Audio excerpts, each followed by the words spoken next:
Hey guys, welcome back to another video by SToby. Today's video, you join me in a creative world where I've been designing a bit of a flying machine. Now this is going to be used to build the end base project that I want to start.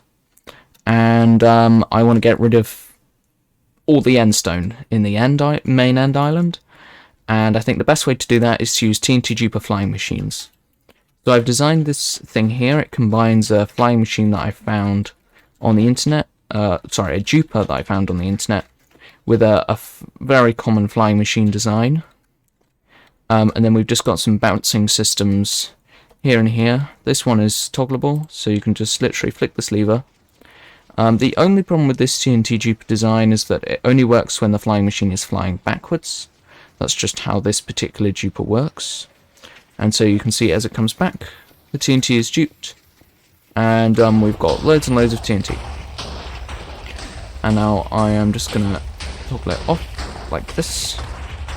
And this is what we're going to use to destroy the end island. So you can see that we need to get lots of slime, minecarts, TNT. And then we can just line all of these up in a big long row. Build loads of these one after another. And that will be a good way of getting rid of all the end stone. So that's all well and good, but the end island is covered in obsidian pillars. And if you've been seeing the live streams that I've been posting recently, you would have seen that I've been mining them. And I've done most of them. So I think we can cut to a little bit of a time lapse of me just mining all those out. Now I think if I go into statistics on that world, I believe I've mined around 33 to 35,000 obsidian. By hand, with haste, that's the most efficient way to mine obsidian. And so yeah, let's cut to some time-lapse footage.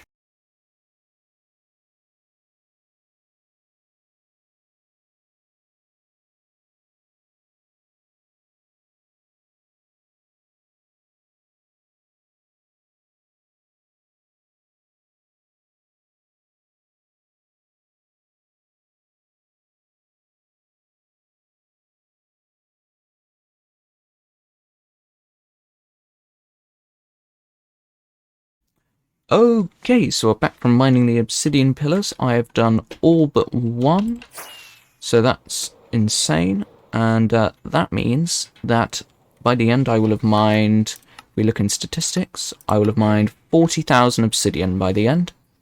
So that's very nice indeed. Now you can see that these obsidian pillars don't actually have any obsidian on them. Obsidian? They don't have any bedrock on them. You can see there's no floating bedrock. And in the middle there's also no bedrock. And that's because on one of the live streams I used some of the bedrock breaking techniques to get rid of the unwanted bedrock. Now, I think the next stage for this base is to do the carpet bombing. And that means that I need to get some flying machines together, get plenty of observers. And I think if I go back to my house, I think I've collected up quite a few of the resources that I need. We'll have a look. So in here, so we've got 64 coral fans, 64 detector rails, 56 pistons, loads of slime, lots of TNT, minecarts, walls. What we now need is we need more pistons, and I think we've got enough observers.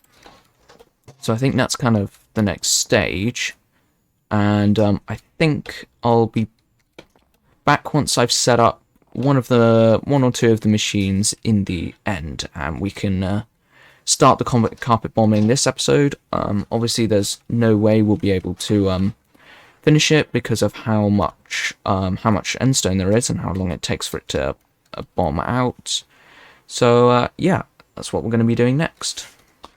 Oh, right, okay, so we're back. I've gathered all the resources in some shulker boxes down below, in the weird square bit, and I've constructed one of the flying machines.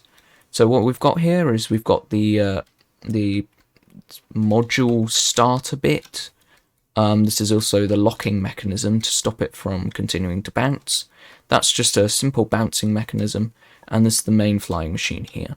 So what we can do is we can flick this lever and the flying machine will start, and then we can just stand here and the flying machine will fly across. You can see that it's actually not duping any TNT currently. Ooh, we've got a problem.